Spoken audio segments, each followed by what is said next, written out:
그게 이번 전투에서 도망친 아장 쇠무가 수도인 진나라 함양성을 향해서 이제 모두 전사했다는 비보를 전하기 위해서 태산에서부터 함양성까지 주야로 달려갔다고 기록이 나옵니다.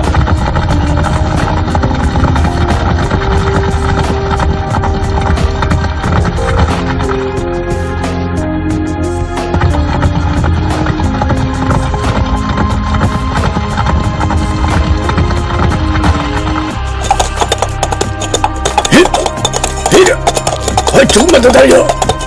조금만 더! 이제 말이 지쳐버린 거예요.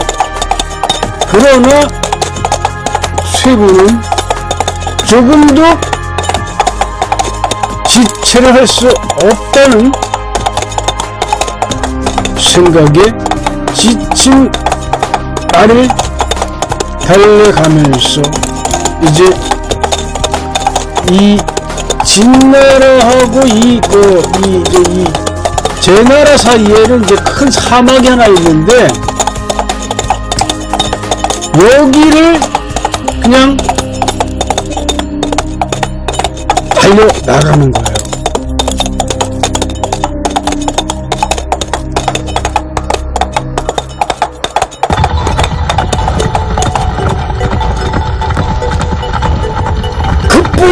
급부 비쳐라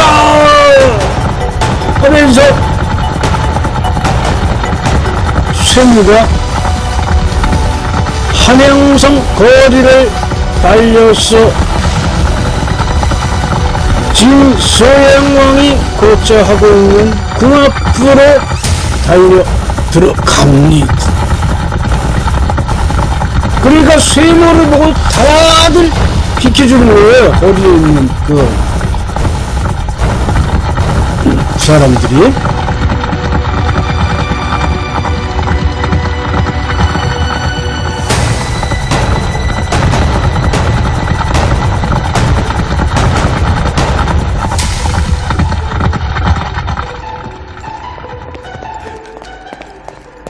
폐하, 색제 왕자님께서 적에게 돌아가셨습니다. 뭐? 어디? 이사 들어와! 지금 지금 당장 군사 1만을 주어 태산을 공격하라!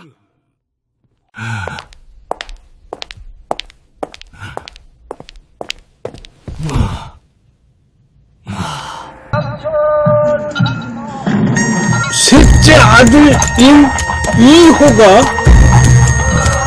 태산에서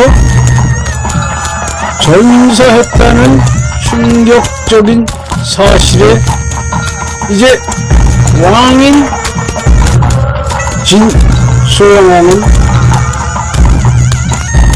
그날 그 소식을 접하고서 끓어오르는 분기를 주체하지 못하고 그날 저녁에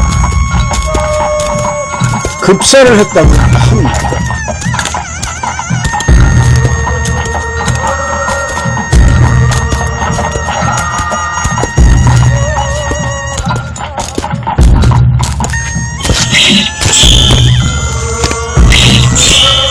그래서 진소양왕을 장사지낼 땅으로 이제 상도 땅을 강퇴를 하게 돼요. 이러고 나서는 이 장례 총감독을 맡은 사람은 진소양왕의 책사인 이사였어요. 그래서 이사의 관리 감독하에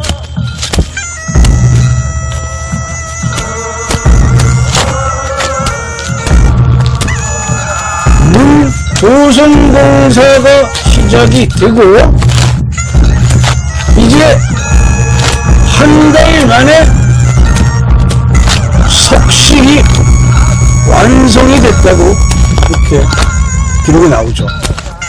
그래서 이제 이 석신이 완성됐다는 거는 이제 이 왕이 잠들 집이 만들어졌다는 거예요. 이제 저 시신을 갖다가 여기다 이제 안치해서 이제 본분 조성만 하면은 이제 능이 조성이 되는 거죠.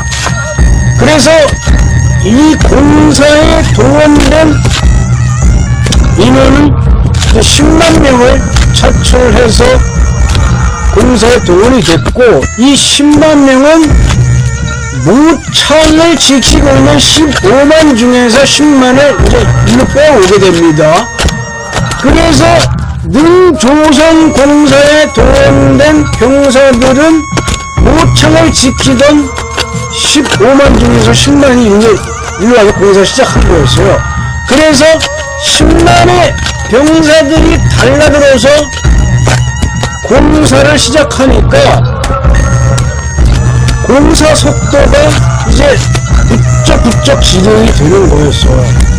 그래가지고 하루하루 이 점검을 했다고 합니다. 얼만큼 진척이 됐나, 얼만큼 진척이 됐나. 그래서 목표한 거는 6개월 내에 이 능조선 공사를 완성을 하겠다는 명령을 이제 이사가 내리게 되는 거예요. 그러니까 이제 왕이 죽었으니까 이사가 이제 거의 왕같이 통치를 하는 그런 시기가 또 오게 됩니다. 바로 이때예요.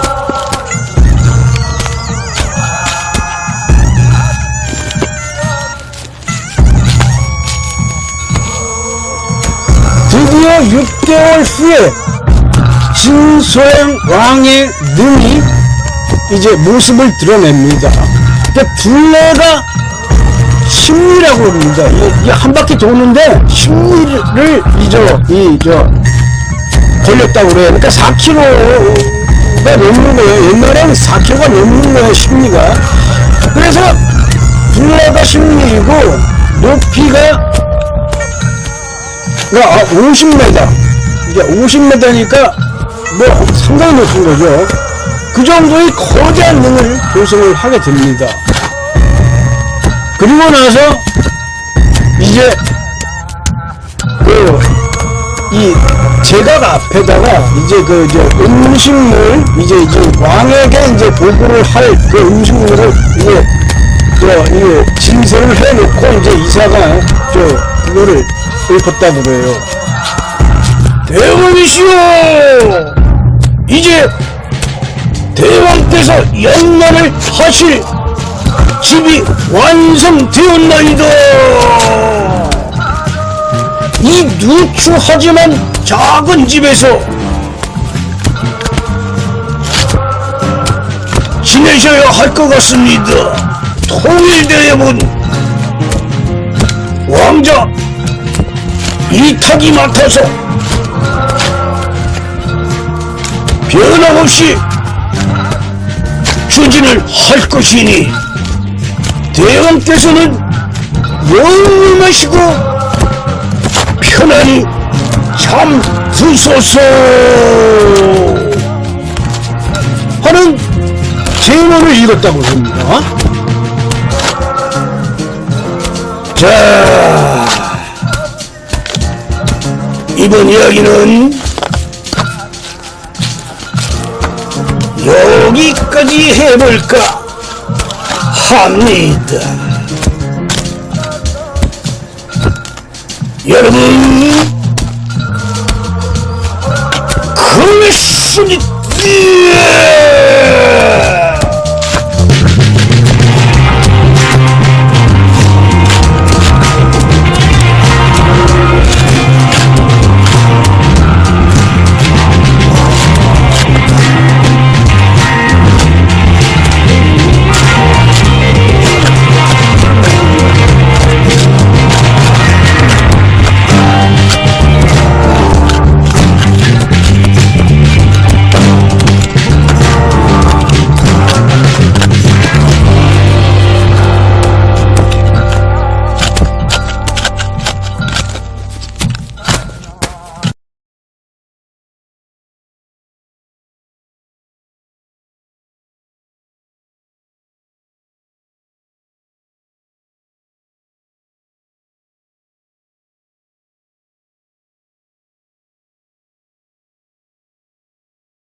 궁을 나선 왕비 번미.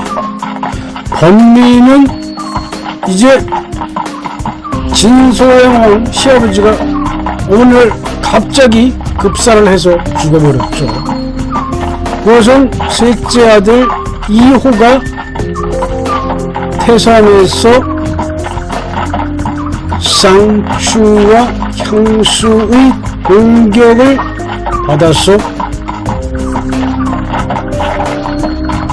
죽어버렸기 때문에 이 소식을 전한 병사의 말을 듣고 진소양 왕이 충격을 받게 됩니다. 그래서 진소양 왕이 자신의 셋째 아들이 이제 태산에서 게릴라 활동을 하고 있었던 거예요. 둘째 아들은 이진은 향수한테 칼에 제거되고 마지막 아들인 이호는 이름을 제망이로 이렇게 바꿨습니다. 그래가지고 이제 태산으로 파견돼서 제나라를 공략하기 위해서 10만의 군사를 모아가지고 항전을 하다가 이제 죽은 맛이 한 것이었어요.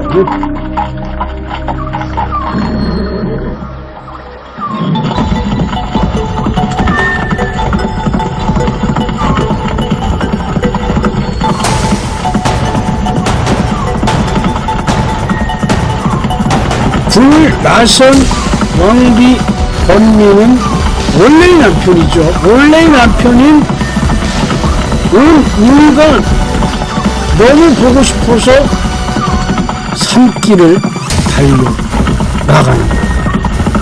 이 번미하고 번숙이 두 자매는 진소양 왕의 첫째 아들인 이타기가 말하고 소를 징집하러 왔다가 번미의 이 고운 자색을 보고서 그 자리에서 번미를 납치해서 궁으로 데리고 와서 자신의 마누라로 삼아버린 거예요. 그러니까 납치를 해버리는 거죠. 그러니까 원래의 남편 몰래 납치되어 간 거예요. 이 번미가. 그래서 이제 궁에 들어가서 이제 왕비가 이제 됐는데 그래도 자신의 첫 사랑인 소장수 은우를 못 잊어서 이제 오명을명 하다가 시간을 내서 이제 은우가 머물고 있는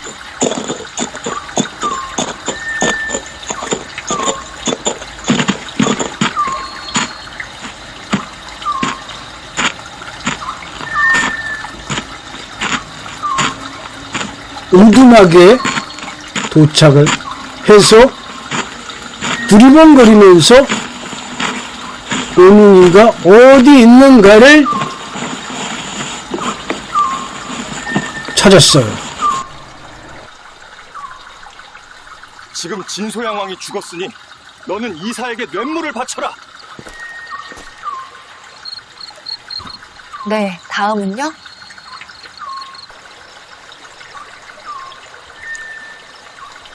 다음 이사 오두막 방문. 여보, 얼마나 오랜만이에요. 사랑해, 영원히.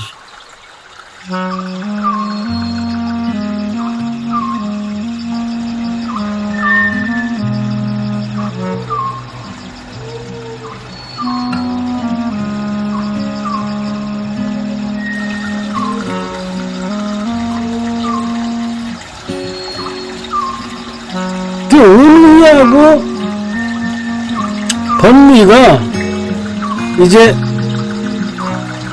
한양성 밖 한 시별이 더 떨어지고 으슥한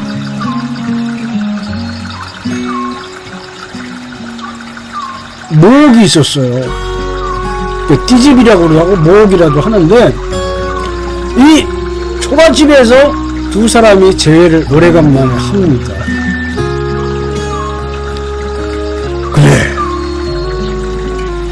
진소양왕이 죽었으니 이제 하나 남은 것은 이탁인데, 그 이탁이는 해야 할 일 하나 있지. 그 이탁이가 왕으로 즉위하는 날,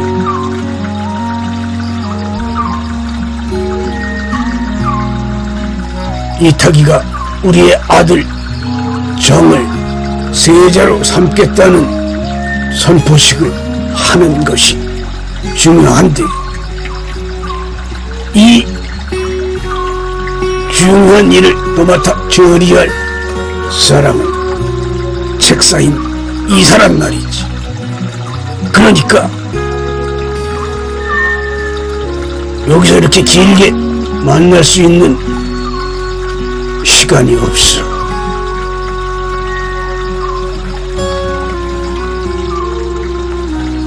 오늘의 만남은 여기서 이렇게 마무리하고, 즉시 지금 당장 이사의 집을 방문을 해야 돼. 그래서 이사에게 뇌물을 주면서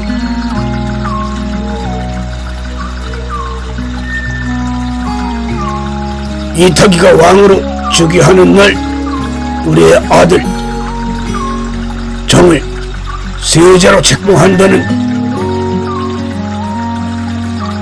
선포식을 왕에게 주청을 드리라고 해야 돼. 그래 되면은, 세자로 책봉되고 나면은 이제 이탁이만 제거하면은 우리의 아들 정이 이 진나라의 명실상부한 왕이 되는 것이야. 내 말 알아들었지? 응?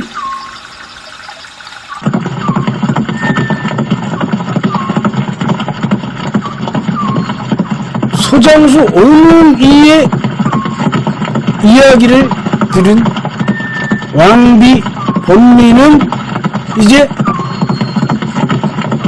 오능이의 모옥을 나와서 그리 멀지 않은 곳에 있는 책사인 이사의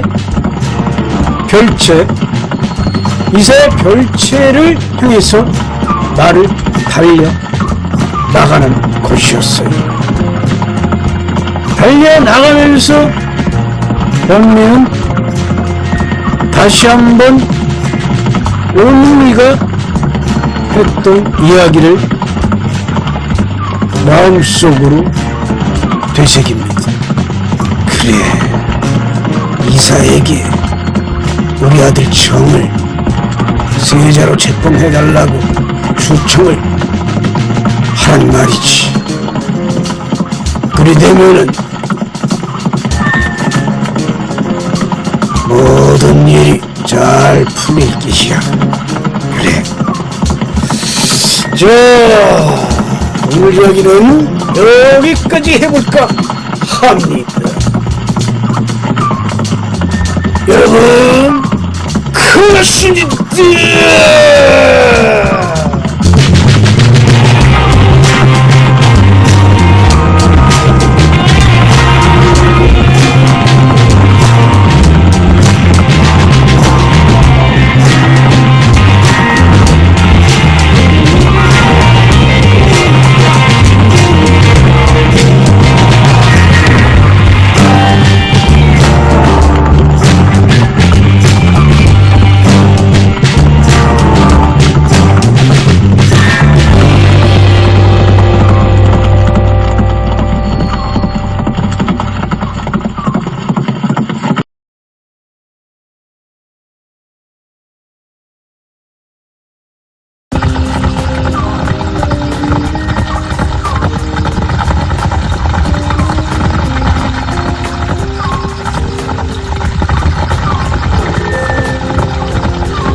범민은 진나라 책사 이사의 별채. 이사는 자신의 집도 있고 이제 일종의 별장 같은 별채를 많이 사용을 했어요.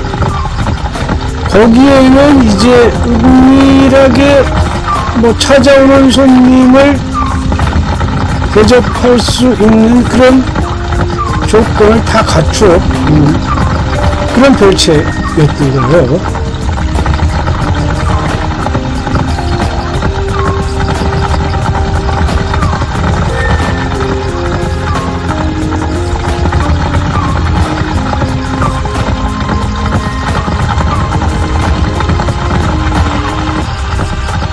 이날 여왕인 범미가 사용한 말은 밤문이 아주 밝은 애마 사용이를 타고 나갔기 때문에 등불이 없어도 사용이는 밤길을 아주 뻔하게 공무같이 달려갔다고 그래요. 그래서 밤에 외출할 때는 항상 범민은 애마인 사용이를 타고 나갔다고 그렇게 나오죠.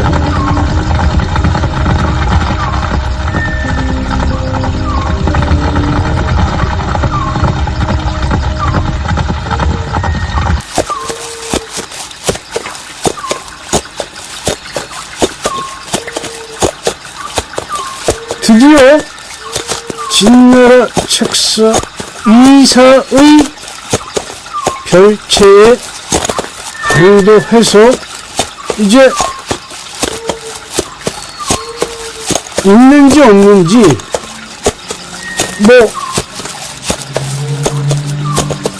봐야 되니까 한동안 그 별채 앞을 서성이면서 왔다 갔다 하면서 실컷 안을 보면서 이제 이사가 있는지를 이렇게 쳐다보고 있었던 것이었어요. 근데 이제 이 밖에서 누가 인기척이 나니까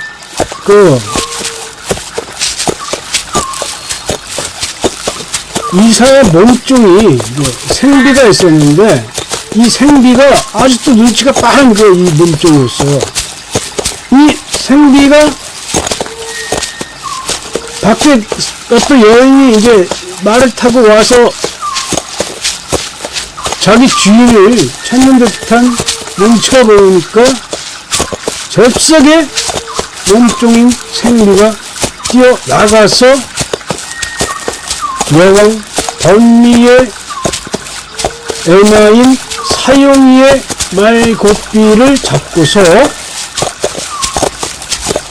자기 주인인 이사에게로 안내를 했다고 합니다.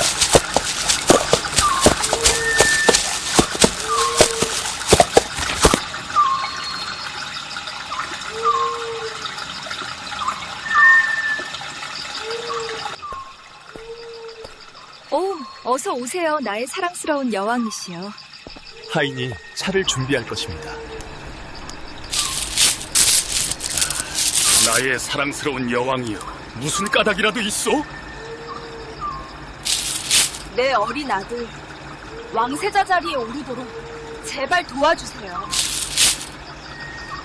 나의 사랑스러운 여왕이여, 내가 당신을 도울 것이니 걱정하지 마시오.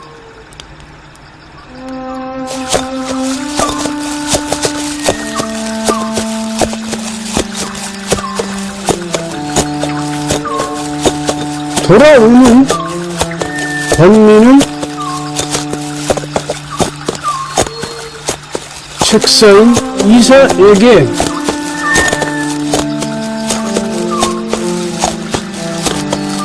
금화를 받게 되면은 이제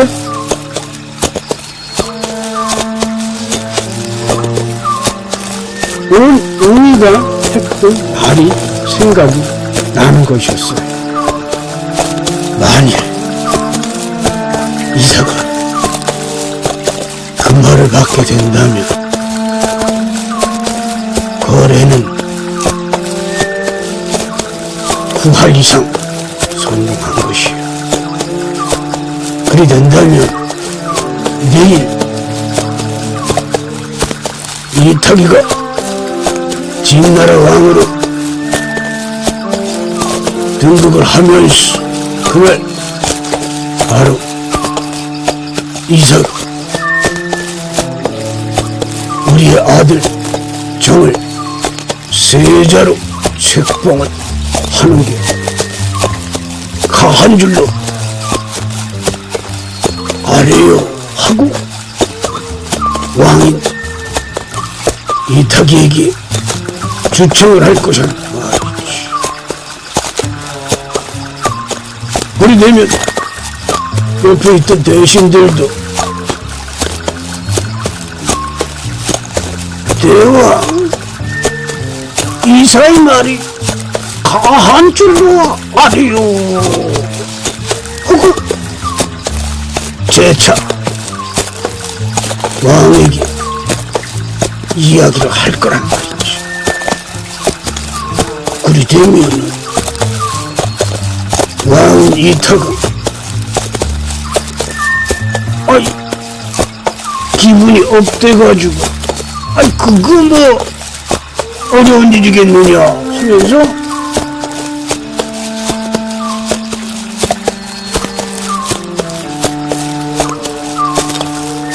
세자 전에게 정식으로 진나라 세자에 책봉됐음을 11,000원 선포하느라 이래 말할 것이란 말이지. 그래 되면은 이탁의 칼에 억울하게 돌아가시오. 아버님의 원수를 갚는 것과 동시에 이 진나라가 너와 나의 것이나 진울이 없는 게야. 무슨 말인지 잘 알아들었겠지.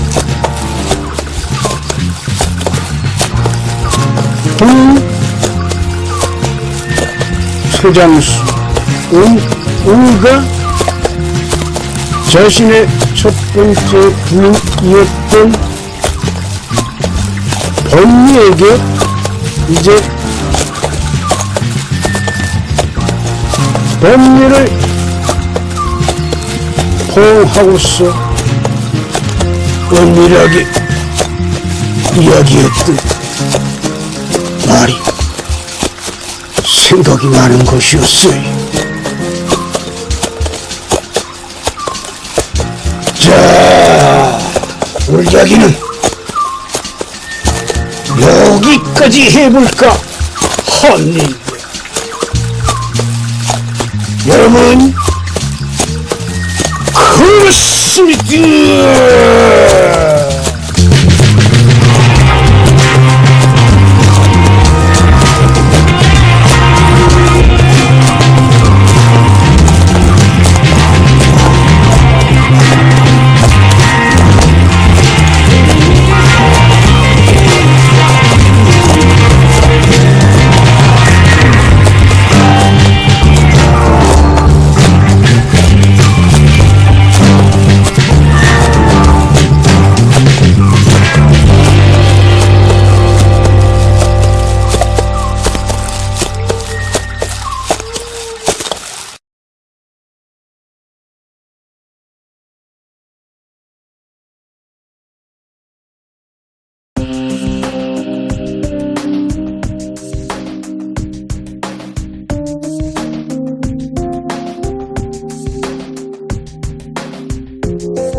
죽은 진나라 진소양 왕의 뒤를 이어서 진나라 왕으로 즉위한 왕은 그의 아들 이탁이었어. 이탁이는 이제 범위를 납치해서 만화로 삼은 다소 성격이 거칠은 왕자였어요. 그런데 막내 동생인 이호가 태산에 스며들어서 게릴라 활동을 하다가 쌍추에게 패퇴를 해서 죽음을 맞이했다는 소식을 듣고서 그 충격에 왕인 진소양 왕이 죽게 되자 세자였던 이탁이가 이날 진나라 왕으로 등극을 하게 됩니다. 그러니까 왕을 위해서 모든 문무백관들이 국궁 제배를 하면서 왕을 축하를 하게 됩니다.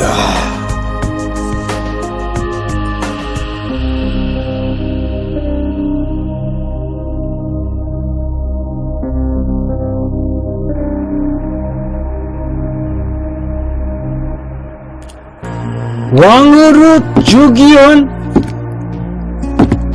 이탁이는 드넓은 함양궁의 궁전을 이제 수많은 비빈들이 뒤에는 새로 등극한 왕을 축하하기 위해서 수백 명이 궁전 안을 꽉 채우고 있었어요. 이 궁전 안을 거닐면서 모든 신하들에게 자신의 위대함을 뽐내기 위해서 궁전 안을 거닐고 있었던 때, 이때 책사인 이사가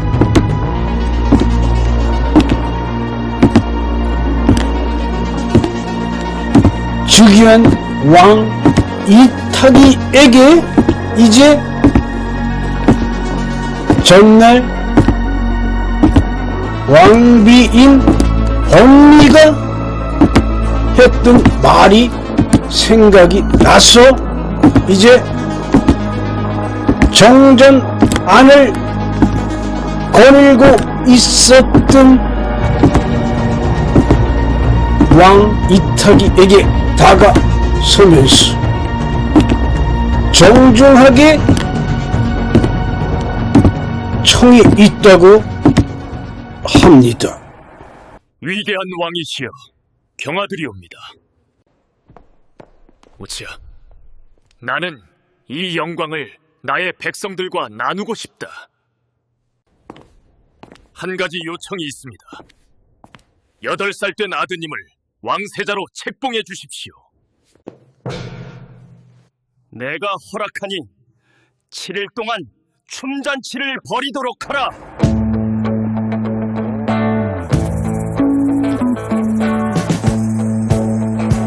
진나라 왕에 등극한 이탁이는 이제 온 나라 백성들에게 전쟁을 멈추고 7일간 잔치를 베풀라는 특명을 내리게 됩니다.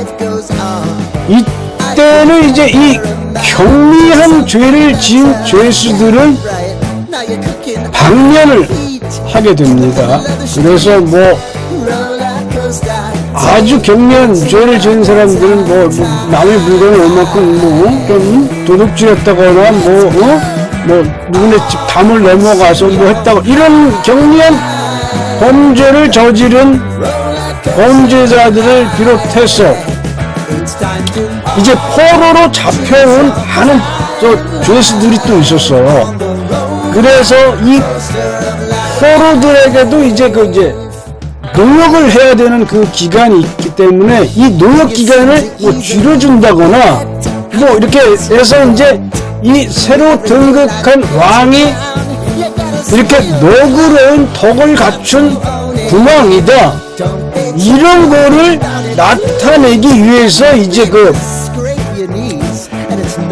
진나라 책사인 이사가 이런 것까지 아주 세세하게 이제 이 새로 왕이 된 이타기에게 이제 건의를 하게 돼요.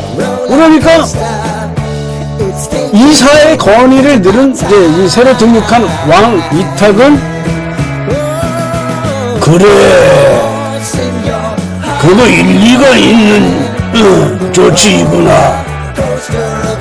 그래, 그 경미한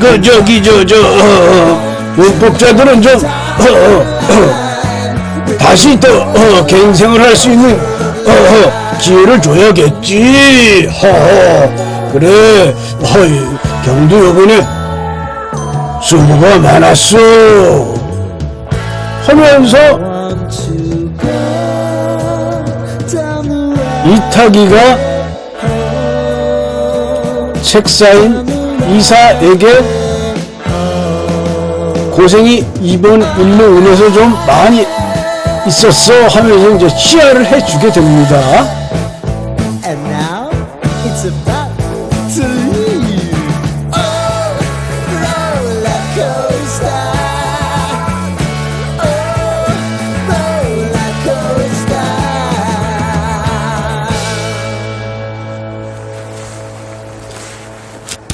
이때 궁에서 이 소식을 들은 온 웅이의 두 번째 부인인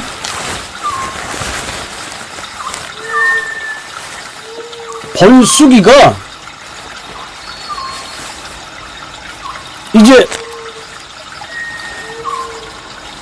이 소식을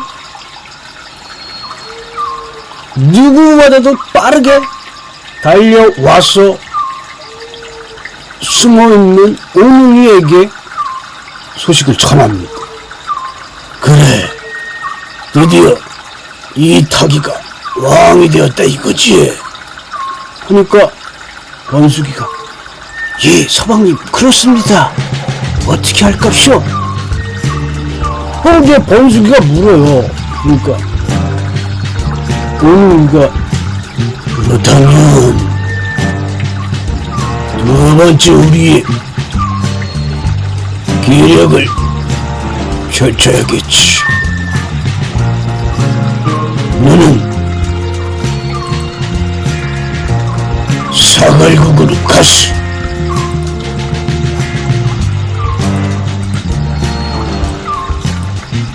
독을 구해 가지고 와야 한다.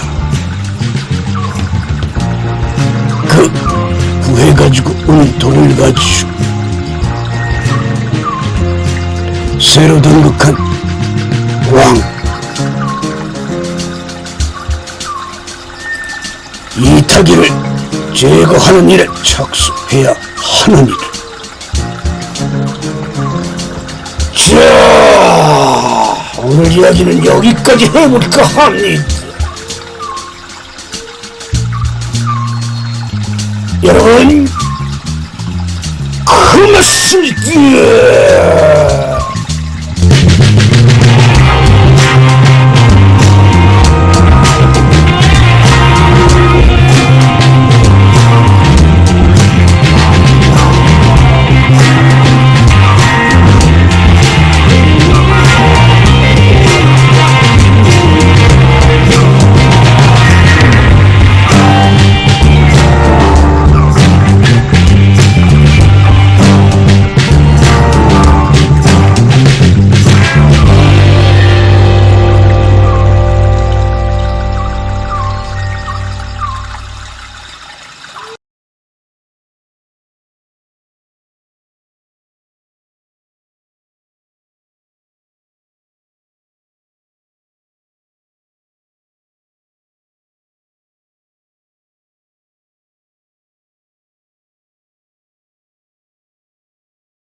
번숙이가 온 웅이의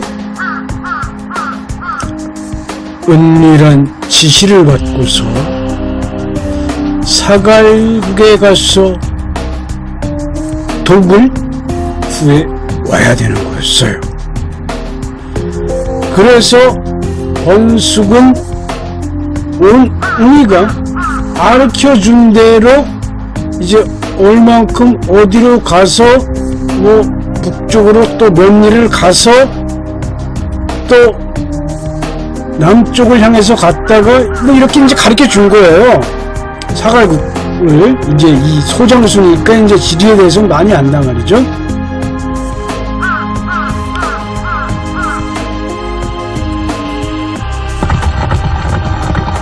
이때 번숙이가 한 이틀 정도 사막을 향해서 전진했을 때 이제 뒤에서 한 무리의 도적대가 나타나게 됩니다. 멈추거라! 그 뭐하는 계집이냐? 멈추지 못할까? 하면서 이제 도적대들이 나타나서 소리를 치며 따라옵니다.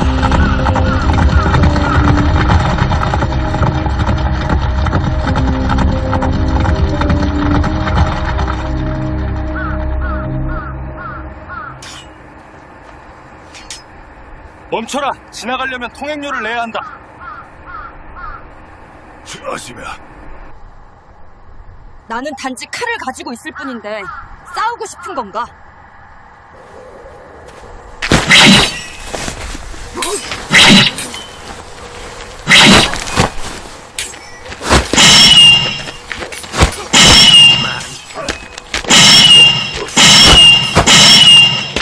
포기해라, 애송이. 칼의 법칙을 가르쳐주겠다. 야!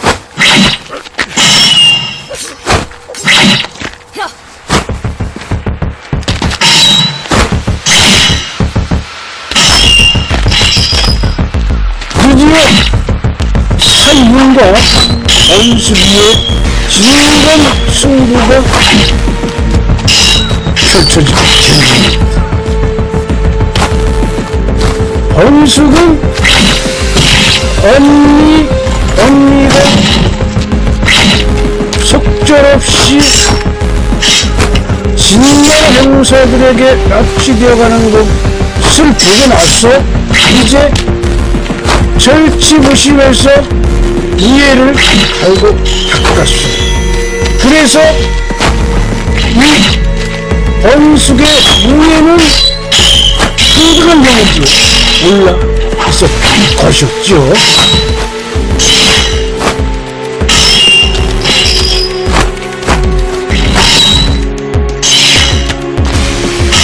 그래, 네가 한번 해보겠다는 게냐? 그래서 번숙이 그동안 갈고 닦은 칼솜씨를 유감없이 발휘했습니다.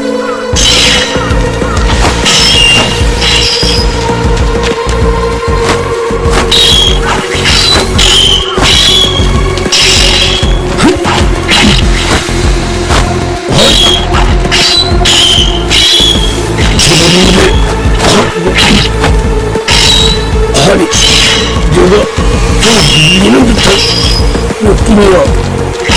하면서 사유리가 처음으로 상대다운 상대를 만났다고 생각합니다.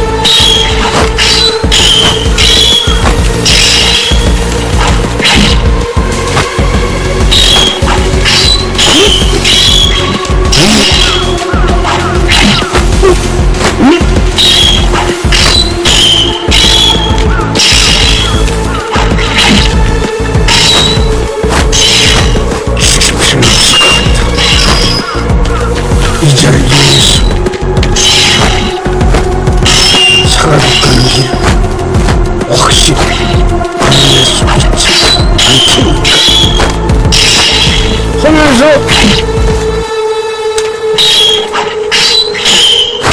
원수기가 사용이를 죽일 필요까지는 없다고 판단을 합니다.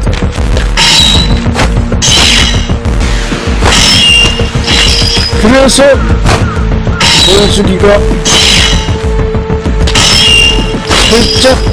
살짝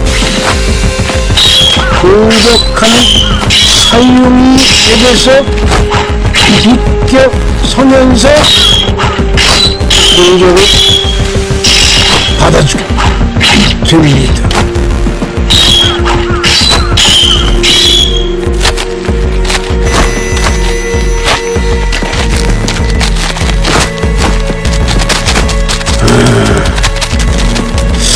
이상하네. 아니, 내가 작정하고 공격을 하면 살짝 피하기는 하는데 이상하다 하면서 사유리가 이제 호흡을 다시 한번 가다듬어서 빈틈이 어디 있는가를 파악하면서 자신이 파악한 빈틈을 통해서 이제 마지막 공격을 감행합니다.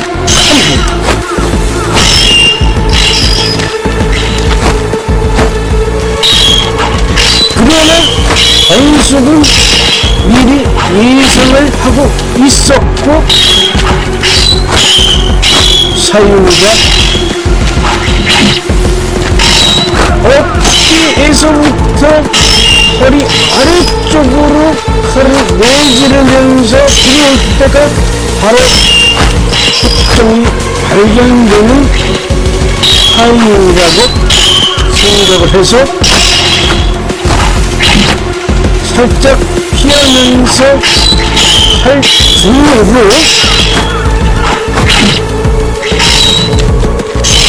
어깨를 힘껏 내리칩니다. 그러니까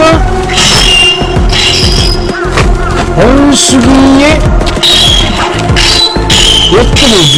이 생각지 않은 역동에 칼등으로 그대로 충격을 받게 됩니다.